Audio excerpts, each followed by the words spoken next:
The second time that Jane went down, I went down with her. And just seeing the need, and at that time we were cooking for 100 individuals at the time. And so it changed my mind real quick that the need was really there. And that's why we're still doing it to this day. But it was a rude awakening that there's a lot of people that are living on the streets, and we just can't ignore that.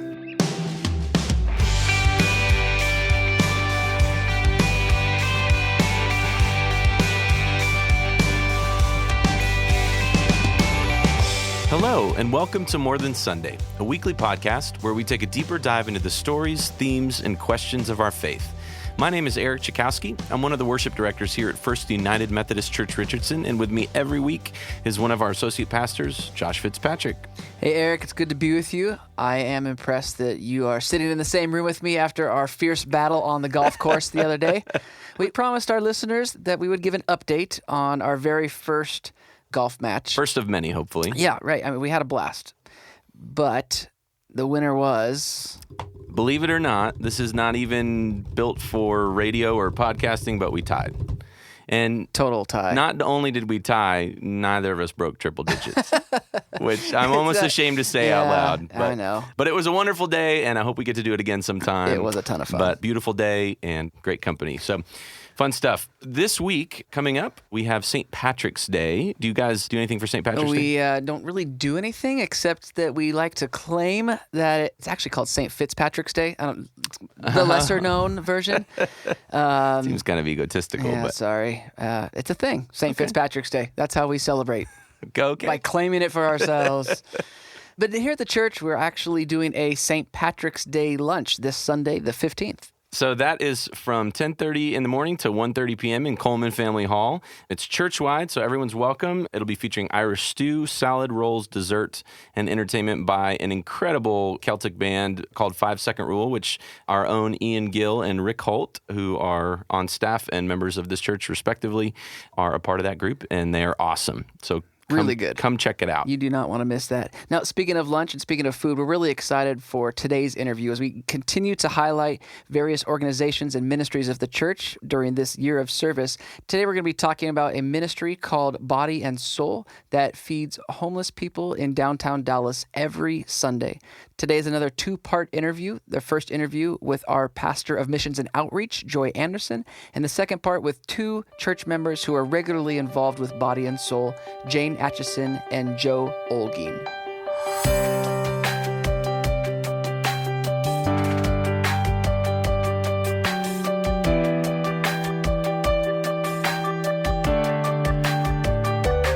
Today, we are excited to have one of our very own staff members on the podcast, our pastor of missions and outreach, the Reverend Joy Anderson. Thank you for being here today. Thank you for asking me. Now, for our listeners' sake, would you mind telling us a little bit about what that title means? What's your role here on the staff of First Methodist Richardson? Okay. I've been on the staff for 38 years. I have developed and coordinate the missions and outreach program, which includes groups such as Church and Society, Mission Work Area, UMW, Garden Ministry, Children First, SPAN, all those programs that deal with missions and that reach out into the community and to the world. So there's a wide variety of places that you work in, Joy, obviously, under the mission and outreach umbrella. Specifically today, we're looking at Body and Soul. Would you tell us a little bit about what Body and Soul is and maybe the story of how that got started? Sure, I'd be glad to. Body and Soul is our ministry where we go down to downtown Dallas and use the fellowship hall and the kitchen of St. Paul United Methodist Church, and we feed homeless men and women and sometimes children a hot dinner meal every Sunday afternoon of the year. We have volunteers who go and cook, who serve, who coordinate, who drive the bus, and serve men and women who are on the street and who need a hot meal. We've been doing this for over 20 years. The program got started because St. Paul United Methodist Church saw the need in downtown Dallas to feed people. There were people who came in with soup kitchens and soup mobiles and sandwiches feeding out of their back of their car during the week, but nobody was feeding the homeless people on the weekend. St. Paul, interestingly enough, had a couple of women who went on the street for 2 nights by themselves to see what it was like. And they slept on the street and they talked to the homeless, and that's how they found out that nobody was feeding the homeless on the weekends. And so they started a Saturday breakfast meal, and we participated in that for a year and went down on the third Saturday of every month and helped cook and serve breakfast. And then St. Paul had some other churches that were also helping with breakfast. We got together as a group of people who were interested in helping to feed the homeless and to see what we could do to expand that program. And it was decided that we would feed the homeless on Sunday afternoon as well. When the group got together, we were there as representatives of First United Methodist Church in Richardson because we helped on Saturday. We made the decision to underwrite feeding the homeless on Sunday financially and with volunteers for every Sunday during the year, regardless if it's Easter Sunday or if Christmas falls on Sunday, anytime. So we have done that for over 20 years. We've underwritten that program with volunteers and financially to feed the homeless. We used to feed 100 people every Sunday. It has dropped down considerably since the establishment of some of the other programs, some of the shelters in downtown Dallas, but we still feed approximately 50 people every Sunday afternoon. Wow. I'm struck specifically by the part of the story that you mentioned that they found out the need for meals on the weekends because these two or a few brave women went out to be with folks who might need that help and really walk with them and talk with them and be in ministry with them. We've had Larry James and many others on the podcast who work in the mission field, specifically with those struggling with homelessness. And so often we are reminded that asking people what they need very often needs to be the first step so we can meet them where they are. So I love that part of the story. So what does it look like if I'm here at the church and I want to go down and serve on Sunday afternoon? What does that experience look like? Okay, yes. Well, we have cooking teams that go. Every team goes one Sunday a month. Like, for instance, you sign up to help with the cooking team on the first Sunday. So you go every first Sunday of the month to help cook. And when I say cook, I use that term loosely because it's more like heating, maybe mixing, gravy. So I could do it. Yeah, me too. Anybody can do that. Even I could do that, and I'm not a cook. So they go down and they heat. They go early. They pick up the food here at the church. We have a food coordinator who plans all the meals, orders all the food, brings it to the church, or has it delivered. The cooks pick it up. They go down early. They get started. And we serve generally around 4 o'clock in the afternoon.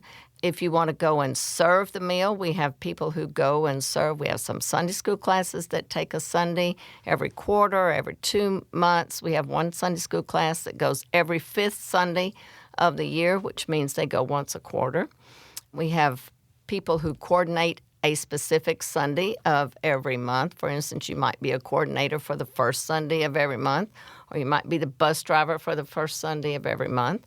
And then we take around 8 people to 10 people who serve the meal, who actually serve the meal, who help wash the dishes, who clean up afterwards, and then visit with the people who come to eat. Now, is this an opportunity that people could do as a family, or is it mainly just adults that we have volunteering here? We do have children who go. It is not a place for young children, but elementary children have gone. Mm-hmm. We have youth who go, confirmands who go, and we've had some families that have taken their kids that have grown up helping with Body and Soul. Mm-hmm. But they started as elementary students. So it's really more geared toward, I would say, 3rd and 4th grade and up, simply because they can serve the roles or they don't feel threatened by being around people as much who are homeless or don't look like them. Mm-hmm. So the older the children are, the better. Now, I would imagine over the course of your time serving at Body and Soul, you've had some stories of impact. Would you mind telling us a couple stories that have stuck with you? Sure. I remember one in particular about a young man one Sunday when I was there. It was a very nice-looking, handsome young man, probably in his mid-30s. And you always wonder about people's stories, why they're there, how they got there. He was rather clean-cut looking, didn't look like he would be on the street. And so I had a conversation with him, asked him who he was and just something about his story. He actually grew up in Richardson. He lived in Richardson. He worked for a big corporation. He had a family. He lost everything due to alcohol and ended up on the street. And so he ended up in downtown Dallas and came to Body and Soul. And he was so grateful for a place to have a hot dinner meal and for people to visit with, people who seemed to care about those who came. And so that really touched me, especially because he had come from Richardson and grew up here and had a life that most of us can identify with and had really dropped to the bottom of life. Another story is a Hispanic lady who has come through the years, Maria. She used to be homeless. She now has an apartment, but she lives by herself and doesn't have any resources. And so she continues to come to Body and Soul for the fellowship and for the hot meal almost every week. And so we see her, call her by name. She comes up and hugs me. She asks how I'm doing because I don't see her real often. But she has continued to come. So this is a program and a ministry that has filled a need in her life. Even though she's been at a couple of different stages in her life, it's still an important part of her life. Another story is the lady who has a couple of times given us $1. One time she gave us $1.11 in change and wanted for me to bring that back to the church to help with Body and Soul because she's so appreciative of the ministry that we have and the food that we bring to them every week, and she wanted to help with that. And this is a lady who's homeless. She's homeless, Bringing yes. her... And she was in a baggie. It was $1.11 in a baggie, and she's done that a couple of times. A modern-day widow's mite. Right. I love it is, for sure. So, Joy, it's so wonderful to hear those stories. In my experience in serving with organizations like Body and Soul, the stories and the fellowship, as you've named, very often are the most powerful pieces for us as servants, as participants, and just armed with the knowledge that we're hopefully helping to fill just a really basic need for folks. So that's just a beautiful thing. So you've worked hand in hand with a lot of the volunteers from our church. How have you seen this particular ministry, speaking of impact the folks that do volunteer? Well, we have people who have been involved in this ministry for almost 20 years. People who've been cooking, people who've been doing the coordinating for years on end. People really enjoy it. I think they feel like that they're doing something to help people who are in a place in their life where they can't help themselves. Many of the people who come to Body and Soul are true homeless people. They don't go to a shelter, meaning that they stay on the street. They sleep on the street. They live on the street. They don't go to a shelter at night. And so they have no resources. Absolutely. They have no resources whatsoever. And so to have a hot dinner meal is really important to them. I remember one time we were looking for volunteers and I was asking on Sunday morning. We had 1 or 2 vacancies and we really needed people to go. And I asked a member of our church, would he be willing to go? Because his wife was going and she went every month. And he said, no, I can't do that. I can't go feed those people. I can't feed homeless people. I don't know what to say. I just can't do that. That's not my thing. And I said, please, just go today. Mm-hmm. Just go today. I've got to get enough people to go. So he went that afternoon, and he came back. He called me and told me, he said, that was the most amazing experience. He said, I just want you to know that I will be going every month with my wife. And so he joined the team that went that particular Sunday of the month, and he said that was an amazing experience. So that's incredible. And so as we continue our year of service here at First Methodist Richardson, are there still volunteer opportunities? Do you need people to sign up for Body and Soul? Yes, we do. I have a list of Sundays where we need volunteers to go and feed people. So yes, there are always opportunities. It might not be this Sunday or the next Sunday, but it might be in April or in June or whenever down the road. But yes, we do have volunteer needs. Joy, it's been wonderful speaking about Body and Soul. I always feel like the mission work that the church does is really the hands and feet of the church. And so knowing all of the areas that you serve can't even begin to wrap my head around, but we appreciate so much all the work that you do. We have one question that we ask every guest that comes on the podcast, and that question is this. Up until this point in your life, what is one thing that you wish someone would have told you? I guess the one thing that maybe I wish somebody had told me was that I really needed to learn how to multitask, because that's what I do practically 24/7. When you're in school, you think you're going to do one thing and you get out and you're working, and in the church you are a jack of all trades, master of many and none at the same time.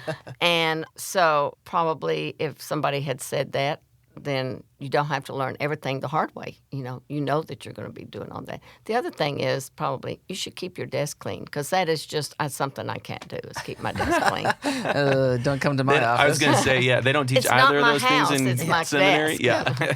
They don't teach that. The other thing they didn't teach you in seminary was that you were going to have to do a whole lot of stuff with money.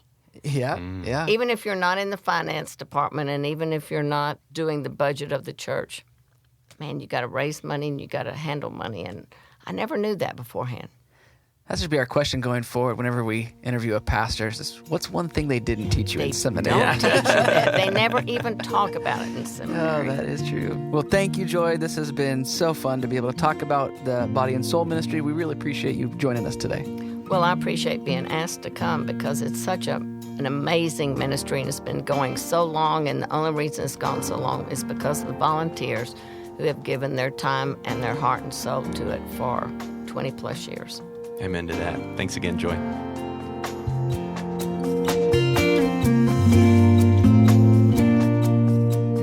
What an amazing witness and amazing stories of just the faithfulness of this church and the ways that this church and Joy in their ministry have continued to serve Body and Soul in so many different capacities. We are excited now to have a conversation with two church members who Josh mentioned earlier have served also faithfully for many years in some different capacities. We're excited to have a conversation with Jane Aitchison and Joe Olguin.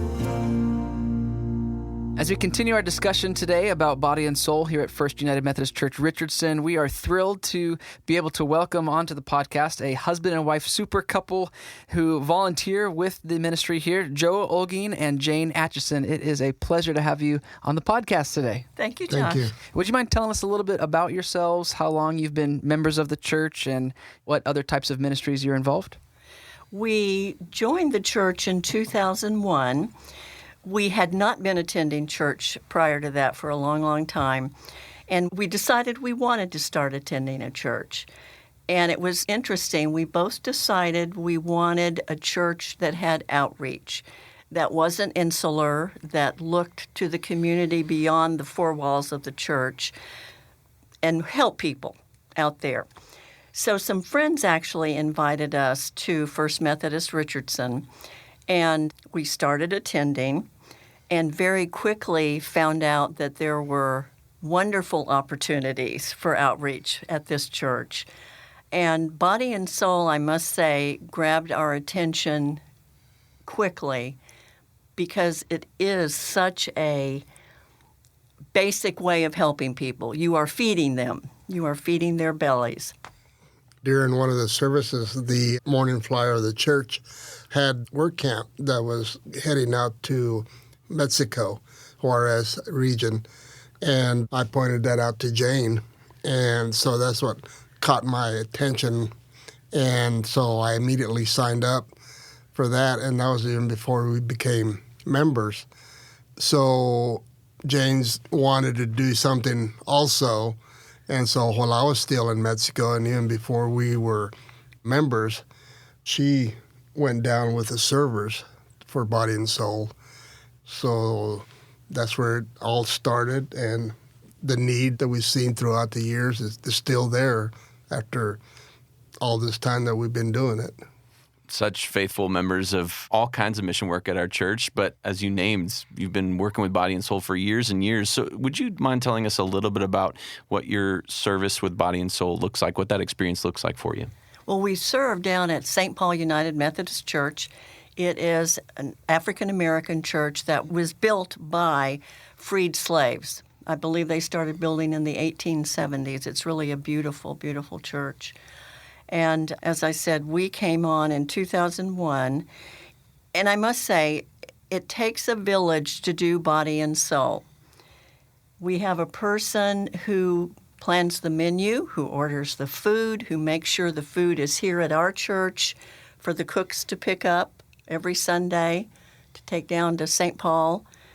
Every Sunday has a team of cooks, and then there are the servers every Sunday. There's a coordinator who drives the church van to St. Paul. And in our case, on our Sunday, we have the singles fellowship Sunday school class. So there are pals in the first Sunday cooking. And if anybody else wants to do the serving, they'll contact Dee Weaver, and they say, okay, whether it's a Sunday school class or individuals or the youth choir. As a matter of fact, they've been down there helping out on the first Sundays. But typically, we show up at 2 o'clock, pick up the food, take it down there, start warming it up, because mostly all the food that we do, 9 times out of 10 is heated up, but we do a lot of mixing also. And usually we get it prepared to serve by about 4 o'clock. And the servers show up about 3:30. So it's, like Jane said, it takes a village to make the whole thing work. Now, I'm curious, when you first signed up with Body and Soul, did you know what you were getting into? Were you pleasantly surprised or maybe unpleasantly surprised by anything? What was your expectation? I didn't know what I was getting into, Okay. to be honest with you. I really didn't until the second time that Jane went down, I went down with her. And just seeing the need, and at that time we were cooking for 100 individuals at the time, and that went on for several years. And we would have 100. And we would have 100 every first week of the month. So it changed my mind real quick that the need was really there, and that's why we're still doing it to this day. But it was a rude awakening that there's a lot of people that are living on the streets, and we just can't ignore that.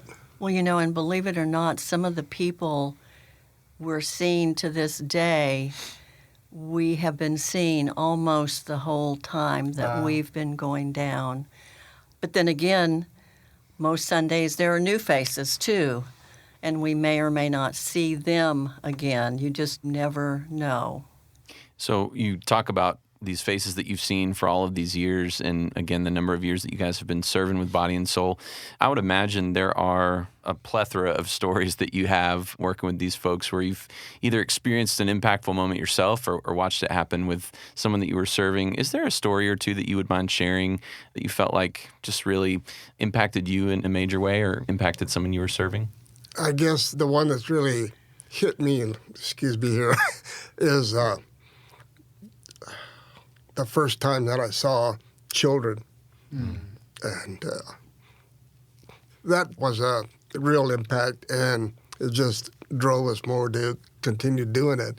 And Sophia, who is the policewoman down there, and I'll never forget, she took up a collection. So the family, I think there was 2 or 3 kids in the family. It was a mom in a wheelchair, the dad, about a 10-year-old son, and an infant. And so she took up collections so she could at least have lodging for maybe a couple of days that Sophia herself was coordinating to go find a place for her. She didn't turn the money over to the lady. She was going to take the family to a place that she knows so they could take a shower, get cleaned up, and at least have a roof over their heads for at least a couple of nights. But there's also this one young woman who we've been seeing now maybe a year. Very nice-looking woman, I would say maybe mid-30s. She told someone else that she had made a bad choice and had lost her job. She had been gainfully employed, but made a bad choice, lost her job. We've been seeing her now, like I said, about a year. And every time we see her, she looks a little more beaten down. Obviously, things have not gotten better for her, but you can see the toll that being on the streets has taken on her. And you see that often. Many of the people we've seen for years, when we first met them, looked relatively vigorous and healthy, but with time, they've been worn down. Well, and that's something for us to remember. So often it's easy to separate ourselves from people who are struggling with homelessness, but the reality is very often it's people who live in the neighborhoods that we live in, who have jobs like we have, who live lives sort of like we do. Joy mentioned a similar experience as we were speaking to her. You know, the reality is that very often it's one bad decision. Absolutely. We are all potentially one bad decision away Yes. from sharing an experience like that. And so it makes it easier to relate to the kind of life or the kinds of lives that they may have had prior to their experience living on the streets, and really, again, reminds us that we all come from different backgrounds, but we're all one under God and as children of God. So That's right. yeah. So you said that you started coming to the church 20 years ago. I'm curious, if it's not too personal, were you people of faith before attending First Methodist? I was brought up as a Methodist. Okay. And as soon as I got out from under my mother, I said, I'll show her. I'm not going to go to church Yeah. anymore. And for a long time, I didn't. Mm-hmm. Joe had a different experience growing up. Originally, growing up as Catholic in a small rural community in southern Colorado, and my dad kind of wanted to move away from the Catholic teachings, and so there was a lot of fights about religion. And after I left, when I went into service, I just completely stopped going just because of the background there. And I didn't go to church for years up until started going back at the end of 2000. Wow. So I was away from any kind of faith for that period of time. And we had children, too. Sure. We thought it would be interesting and important to expose them, you know, to a church and belief. So that was a big impetus as well. And so how has your experience with Body and Soul shaped your faith over these 20 years? Oh, my goodness. How important it is. I mean, I suppose you don't have to have faith to participate in something like this, but certainly our faith tells us we should be doing this and much more. So if someone was interested in volunteering with Body and Soul, but maybe on the fence for a variety of reasons, maybe just the commitment, or Joy mentioned that she's come across people who feel like they don't know how to relate to people struggling with homelessness and feel like maybe that's a barrier. If people are on the fence about this, what would you say to them about this ministry to steer them toward trying it out? I think the one way I would suggest would be to start out as a server, see what it's like. And I know one of my biggest concerns, and what you just brought up, was having to actually face the reality and actually have a conversation with some of those individuals. But, you know, you get over that after you see the need. But I think as a starting point, that would be my recommendation, because you're just committed to going down there to help serve You can the go meal. one time. You can go go one, one time. and then, yes, one time, 10 times, until maybe if you're really passionate or thinking about that, that's the starting point, and you can continue on if you want to go. Well, and may I say, there are people who are, some of our volunteers, who are excellent about getting out there and mingling with our friends, our guests, and there are those who are not. Really, it's an individual thing. How comfortable you are, you can get out there and visit or not. Yep. You can just serve that food, you know, as the people are going down the line. Which still fills a really important need. Absolutely. Yeah. Jane, I'm struck by the language you just used, our friends and our guests. Yeah. So often we paint people in lights that are less relational. And at this church, we're intentional about using terms like partnership. And, you know, again, Larry James has some great language just for friends, right? That they make friends with the people that they're in community with.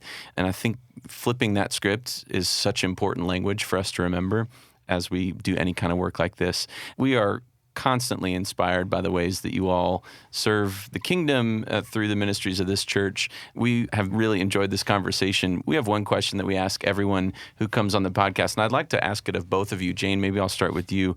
And that question is this: up until this point in your life, what is one thing that you wish someone would have told you? Oh, my goodness. Learn to public speak with comfort. And it hasn't great. taken. Yes. It has not taken. That would be it. Yeah. I think for me, it's just being able to face that I can do about anything that is asked of me under. And the scripture says that you're really not a Christian until you really serve. And I think that was the hardest thing for me to come to the realization that it goes hand in hand in your faith and what you're actually going to do physically for somebody else. I find it fascinating that both of you had time away from the church, and as soon as you jumped back in, you dove in with both feet. If I'm doing my math correctly, you've been volunteering for 20 years. You've cooked somewhere between 200 and 250 meals for the people of Body and Soul, and that is just incredible to see your faithfulness and see the journey that God has led you on as a part of the teams that feed our homeless brothers and sisters in downtown Dallas. So thank you, and thank you for sharing your story with us. It's really been very inspiring to have you on the podcast today, so thank you both. Thank you for having us.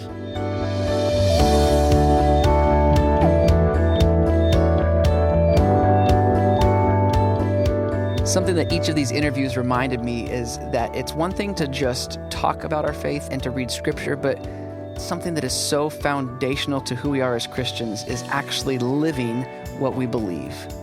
In Matthew chapter 7, Jesus talks about the foundation that is set by living out our faith in an active way. We want to start in verse 24, and it reads, "Everyone then who hears these words of mine and acts on them will be like a wise man who built his house on rock. The rain fell, the floods came, and the winds blew and beat on that house, but it did not fall because it had been founded on rock." Thank you so much for tuning into this episode of More Than Sunday. If you like the podcast, please feel free to share it, go online and leave a comment, or give us a rating so that others might hear about us. We've got a new episode coming out every Wednesday, so make sure you also subscribe to the podcast on Apple Podcasts, Google Play, Spotify, or wherever you get your podcasts so you don't miss our next episode.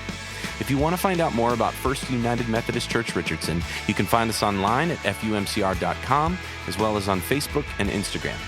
Special thanks to Joy, Jane, and Joe for joining us this week, and make sure you tune in next Wednesday when we have a conversation with Daniel Roby about Austin Street Center. Have a great week.